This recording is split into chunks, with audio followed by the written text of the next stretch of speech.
Hi, everyone, and welcome to another episode of Conversations with Carrie and Dani. Carrie, I've got something I'd like to talk about this week. Surprise, surprise. Um, there's been some things going on in my life, and I don't want to talk about those, but they've raised some like theological questions for me. Hmm. And I'm really sorry to anyone listening. I don't know the proper theological terminology for the thing I want to talk about. I was going to do my best to try and explain it. Okay.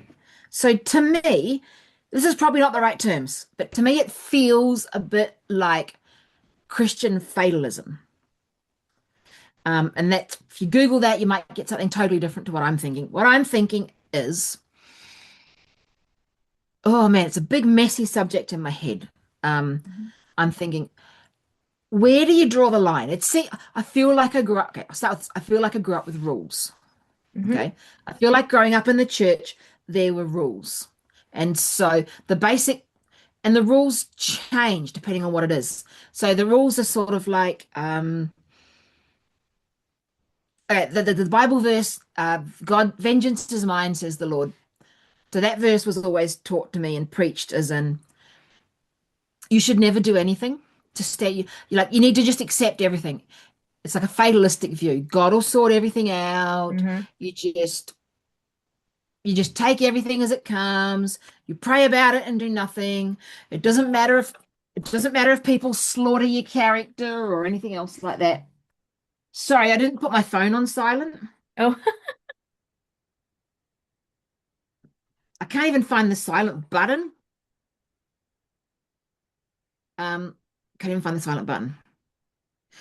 Right, done, sorry. So it doesn't matter if okay. people slaughter your character or anything like that. If it's for yourself, you need to just say, oh, it's God's will. Sort of Hmm. like a Job complex. You need Sure. to believe that God and Satan had a chat, and God said to Satan, yes, you can do terrible things to this person or whatever. So you just accept it all. You be a martyr, you suck it up, and you feel good that you're being Oh, tested. yes. Hmm. Okay, so there's that. And then on the other hand, it was like the rules were different if it was someone else. So the Bible Right. says, take care of the widows and the poor and the hungry. And there's that verse in Matthew about I never knew you. The end of time, I Hmm. never knew you. And then, but the God, Jesus is going to say, oh, but, you know, that feeding the hungry and clothing the poor, you guys all know the verse. Let me quoting it all. Hmm. So if it's someone else, you're allowed to stick up for them, Sure. but not for yourself. And I don't think the rules make sense. Hmm. And then I was trying to get my head around. I'm actually a little bit angry when I think of. I don't know why this has just come about, but I was thinking about things last night, and I was thinking about things from my past and my friends. I was thinking about things from some of my friends' pasts and their stories, and thinking I was angry. I was angry about all the times in my life and in my friends' life that Christian friends have just gone, I'll pray for you. I'll pray about it. And then it's like they abdicate total responsibility for any practical things to God. Yeah. Yep. So if God doesn't magically send you what you need to survive the crisis, then I don't know, you didn't have enough faith, so you didn't get anything. There's the whole verse in James about if when you're asked, don't be double-minded, because if you are, you won't get it. Or maybe you didn't use the magic prayer words. Hmm. There's got to be a special formula, doesn't there? Yeah. I mean, and that just annoys me because all of those things make God out to be like some sort of a sideshow at a carnival where you throw the ball in the clown's mouth, and if it falls in Right. the right number, you get a treat. Then you get lucky. Um, so I guess I've got a whole pile of mixed up things in my head, and I'm wondering where do you draw the lines? Where does everyone else draw the lines? Who else in our listeners have thought about these issues, and what conclusions did they come to? And how about you? What do you think, Carrie? Where do you draw the lines between you have faith on these issues and you just let the shit come, or these ones you fight for? Or, I mean, if you believe that God's predetermined your whole life and he knew everything that was going to happen to you before it ever started, and that's how it's taught. Hmm. Some people teach God knew every sin you were ever going to commit before you were even born, and he had provision for that. So, and he still loved you enough to die for you. Right. Right. So there's no power in that. There Hmm. should be, but the way it's told is often told as a powerless story. Again, it's the surely God didn't give us a brain and To expect us not not use to it. use it. Yeah. Well, and I think that's, I mean, I've kind of been thinking about this, a little bit lately too, is where we were we never really had to think for ourselves a ton as far as right and wrong, like everything was, very much black and white in your head, what was right, what was wrong, what you should do. Um, It's true. you talk about like how we should respond maybe when somebody is sick. This could be triggering for some who are listening where, you hear somebody's got cancer, Mm. first thought in your head as an Adventist, like, ooh, were they a meat eater? Like, did they bring this on themselves because they didn't follow the health message? And then, or again, a question of health. Do you sit in your own home, sit on your bum at home, and you're like, I don't feel good, something's wrong with me. I I'm gonna pray it away. Or do you get your phone, you call your doctor, you make an appointment, and go talk to the doctor about it? How much do we need to advocate for ourselves? Because we can't just sit and let life happen to us.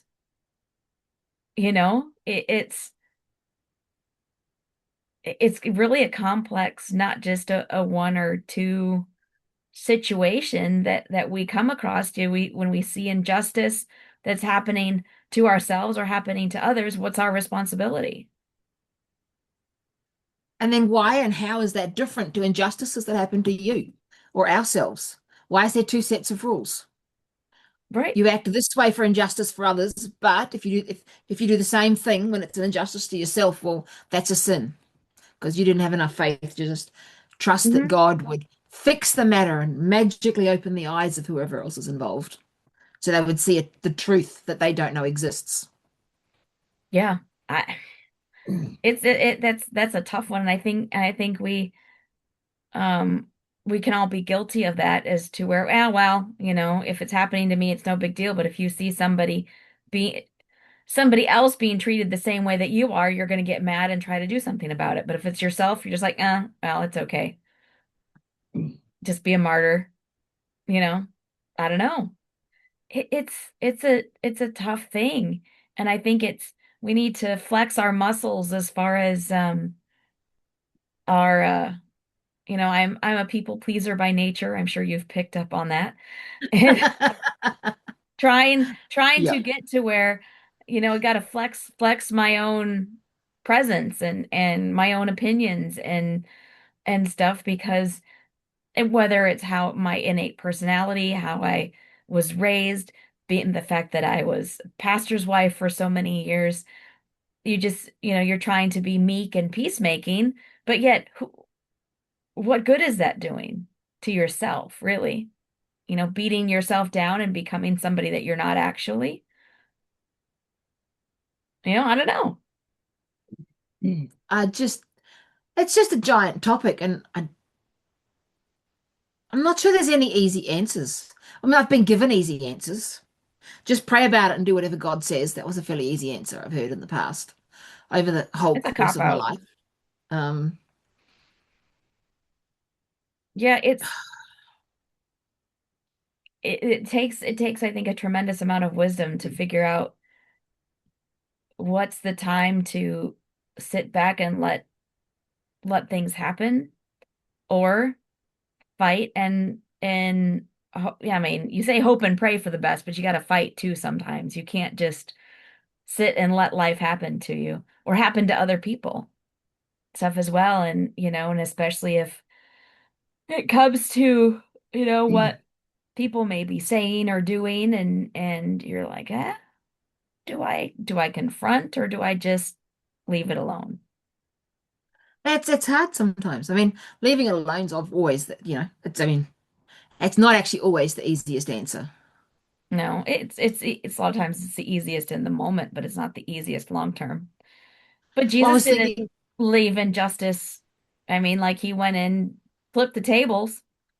when he saw injustice. So when do we get to flip tables? Sounds fun, actually. I was going to say that's my favorite story. I watch movies. It's so funny. I watch movies of people that especially when you're watching movies about Greek families and stuff, and you see people throwing plates. I mean, not just as ceremonial breaking plates, but in anger. And I remember probably 30 years ago now, I had a friend that was Italian, and I remember one time she was really angry, and she said she threw plates across the room and smashed them on the kitchen wall, and I was horrified. And then 10 years later, I can remember thinking, I wonder what that would feel like. And I realized somewhere in my mid to late 30s that growing up a good little Christian in the Adventist church, I was never allowed to be angry. It's a sin. If you have faith and you believe that God's in charge of everything that happens to you, you're not allowed to be angry about it. And of course, anger is just a sign that you haven't forgiven somebody for something yet. That's what I was told. Right. Yeah. Yeah. Um, Don't be mad. And that's something that, trying to figure out what your emotions are and growing up, it was just like you didn't get emotional because you're not supposed to use your feelings to make decisions, so that's why don't be emotional in worship, don't be emotional with all this stuff, but your feelings are your feelings and they're your thermostat. They're telling you, indicating what is going on, you know, yeah. what maybe needs to be addressed. So, It's it's hard because once this topic started running around inside my head in the middle of the night, last night, hence why I was a bit late this morning because I finally when I did get to sleep, I slept in. Um, when I got to thinking about it in the wee hours of this morning, I was actually angry. I was angry. I'm hmm okay with that. I'm not going to do anything with it at this point. There's nothing I can do, but I was angry and I was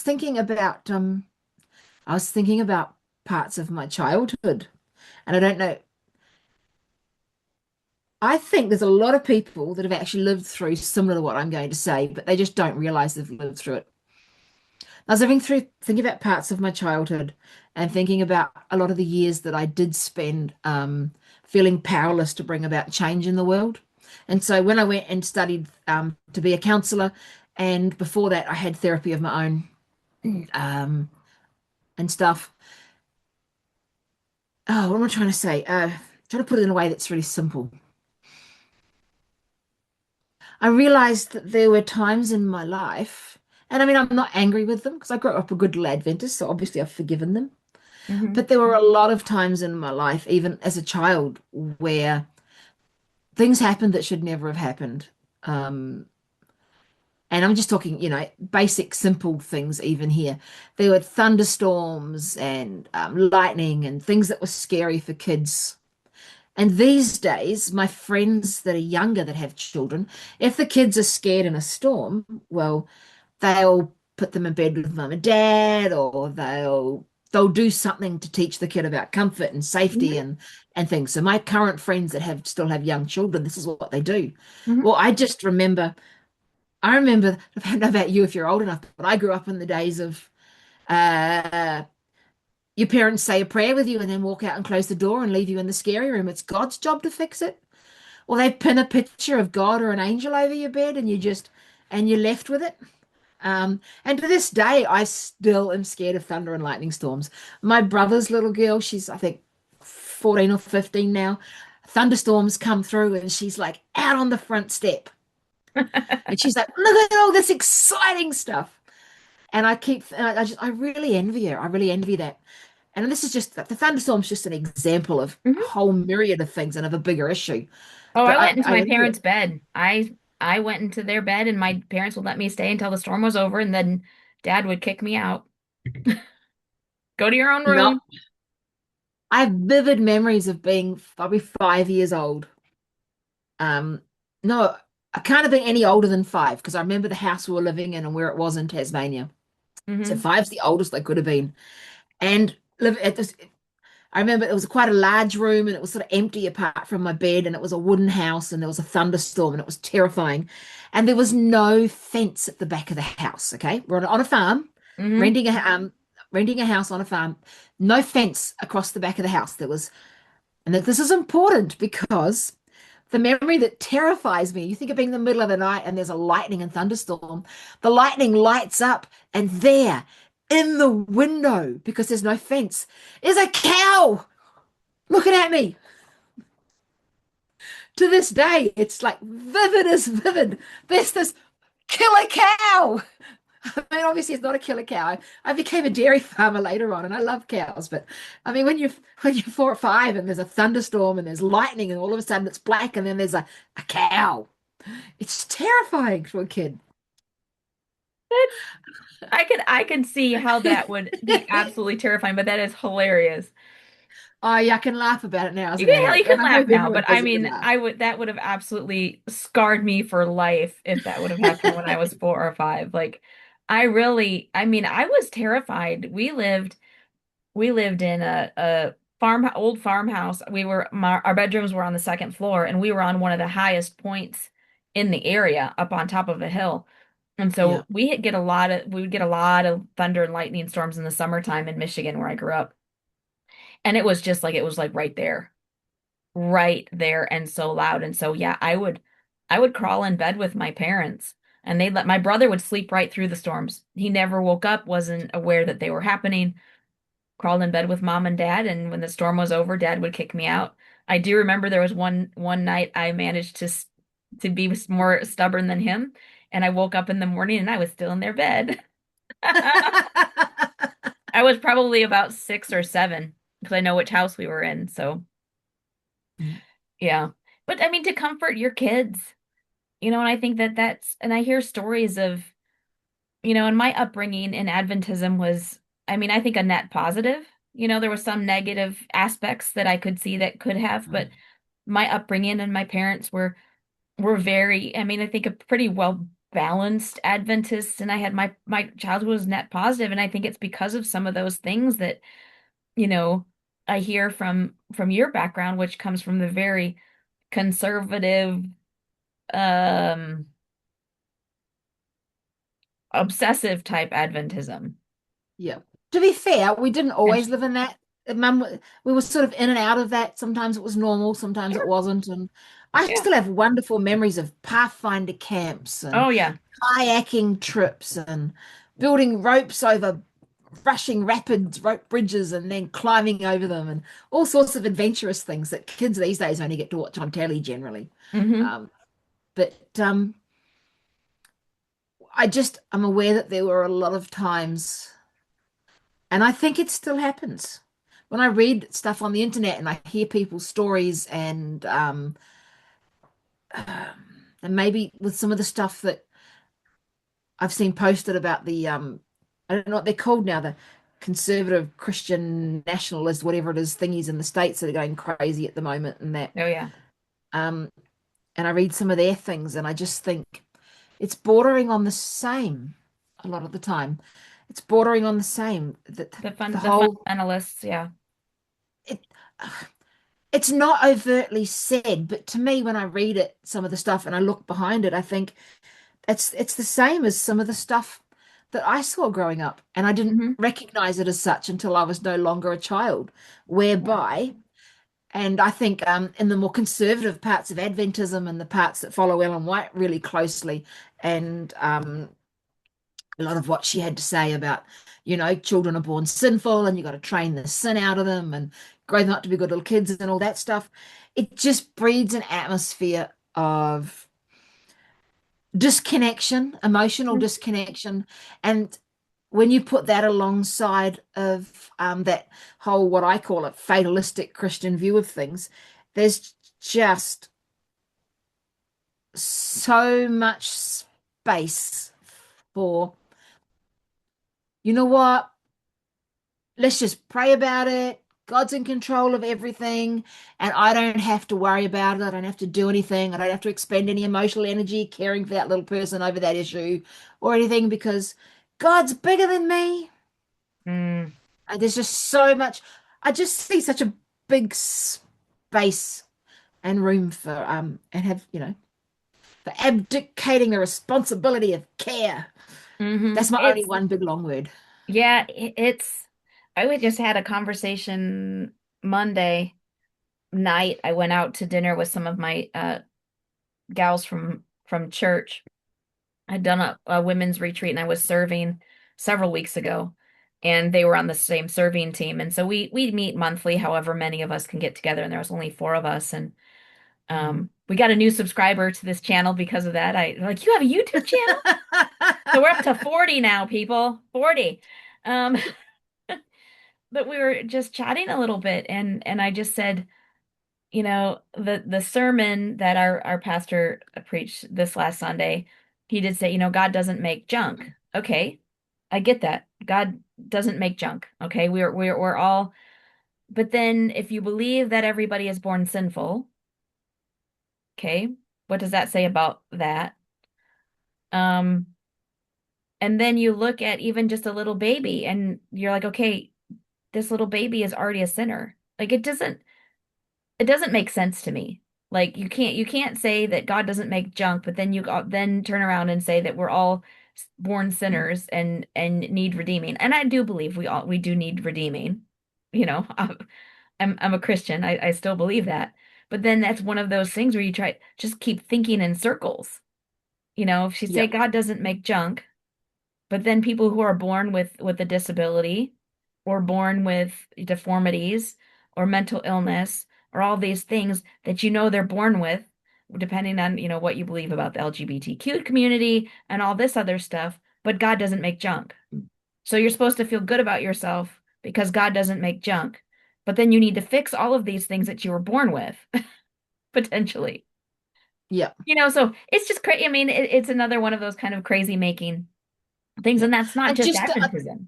I'm just going to say this because there will be people listening that are going to go, "Oh no, Kerry called people that are born with disabilities junk." That's not what she's That's saying. not what I said. That's not Just what I double checking said. to make sure that no one listening gets confused. It's not about that. It's about people, yeah, Yeah, about how some of the things we say as a Christian don't make sense. right. Yeah, and I think when you're deep into the more fundamentalist space of Christianity, and there's many spaces that are very fundamental in Christianity. If you're deep into that space, you don't understand how people who are maybe from the outside looking in see it. Yeah. Yeah. And it's yeah, and that's something that's come. It's been said to me many, many times, but now that I'm on the outside, I see what everyone was talking about differently.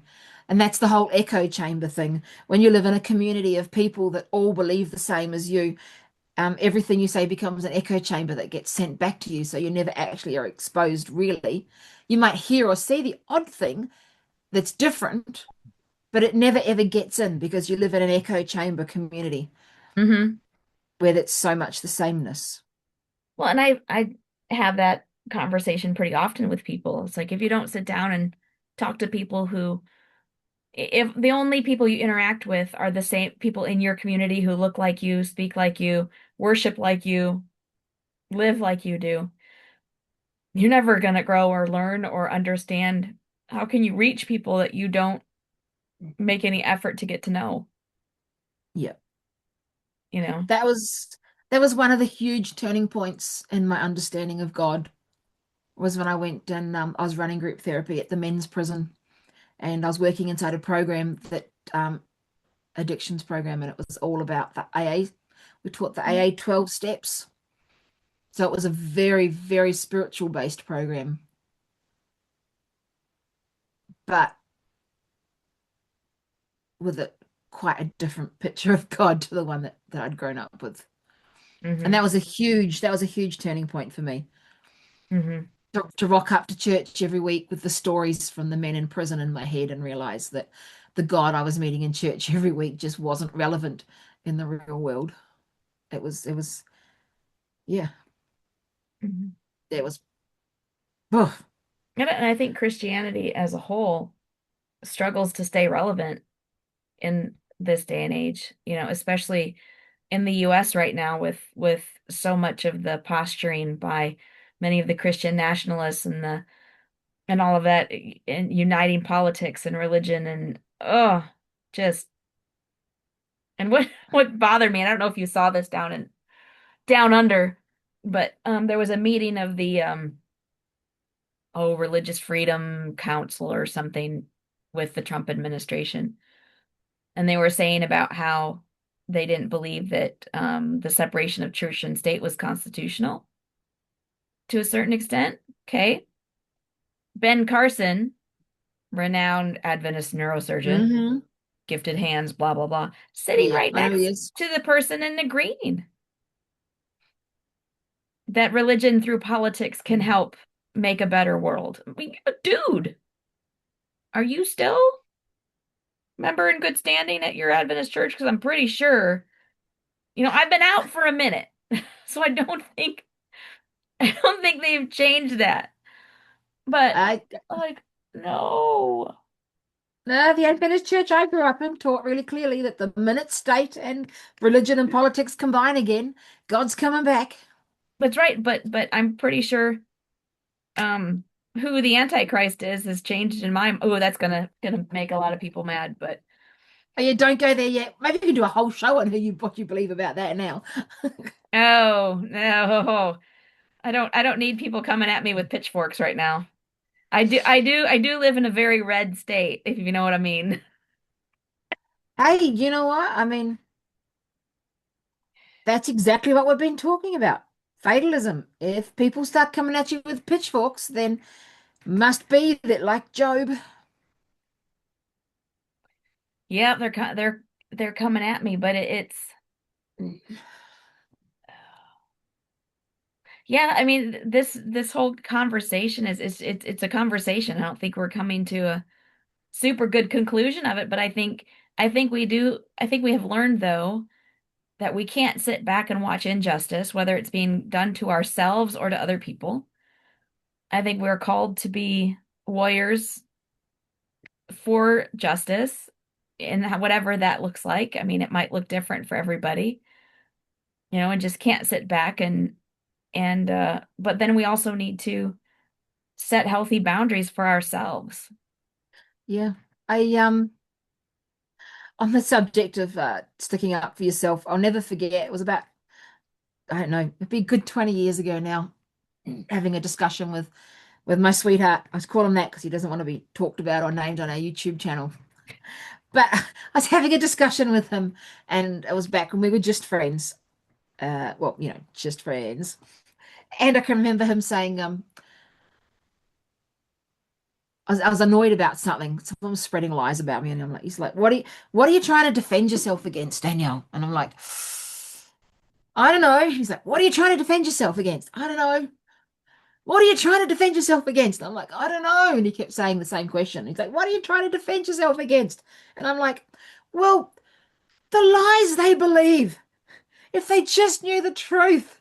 And I can remember him going, there is no defense against another person's stupidity.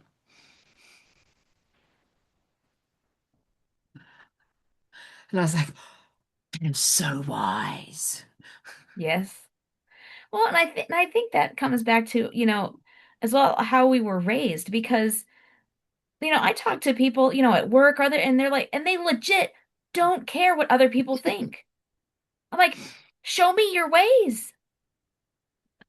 I want to know. How can I not care what other people think? Because I care too much sometimes. Yeah, You know, I'm not. I don't have the same problem as you with that. I'm pretty good at walking through the world without worrying about that. I'm I'm At getting the I'm getting moment, better, but it's not. yeah. At the moment, the issues I'm worrying about that is only because how people think of me is impacting on the support that my brother that I talked about in one Yeah, of our previous things is getting. But generally, no, I'm not too bad with that. yeah. I remember I've never read it, but some of my friends have. Apparently, there's actually a whole book written about it, Carrie, and it's called "How Not to Give a F Ooh, U C K." It's maybe actually I need called to that. get that one. So yeah. I mean, and I'm and pretty sure you're there's not allowed to say that word on the internet. So yeah, probably not. I do know which word you're referring to though. there's a whole book about called that. So yeah, I think you're right. I think there's no tidy end to this discussion. But I wasn't hoping for a tidy ending. I guess one, I wanted to share my questions, and I'd love to hear everyone else's thoughts about how and where all these things land, and did they grow up with different sets of rules about what you do and don't do when it comes to sticking up for yourself or fighting for others or advocating for people or like we talked about in the beginning. And interested to see who else grew up with situations where they didn't get the emotional support they should have because their Christian parents were in a church that said, hey, you know what? Like Job, God sends all of this stuff, so you just pray, and if your child needs, God will give it to them. You don't need to as a parent. So I'd be curious to see who else Mm, grew up with that. And hmm really, I guess really I wanted to just raise the question. I'm a firm believer that sometimes being brave enough to let yourself have a question is actually more important than finding the answer. But that could also be because I grew up in a church where questions weren't allowed. So I have a different feeling about how important Well, questions are. we didn't need to have any questions because we our church knew everything. So I so miss knowing everything. I know, me too. Me too. But it is comforting to not know everything. It is nice to just say, I don't know. We'll find out, Yeah. you know. So, Yeah. well, we probably should wrap it up Yep. for today. Um, Absolutely. yeah, if anybody has stories they want to share, things personal or friends or family about growing up in a Christian background where, you weren't maybe encouraged to seek your own answers or use your own wisdom, but to pray and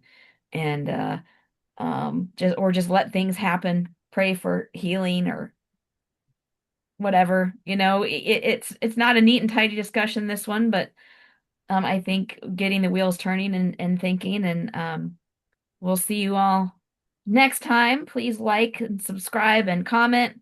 Get a little more action here on the YouTube channel, get it out a little bit more. And I hope everybody has a blessed week, and we'll check in again next week. Bye, everybody.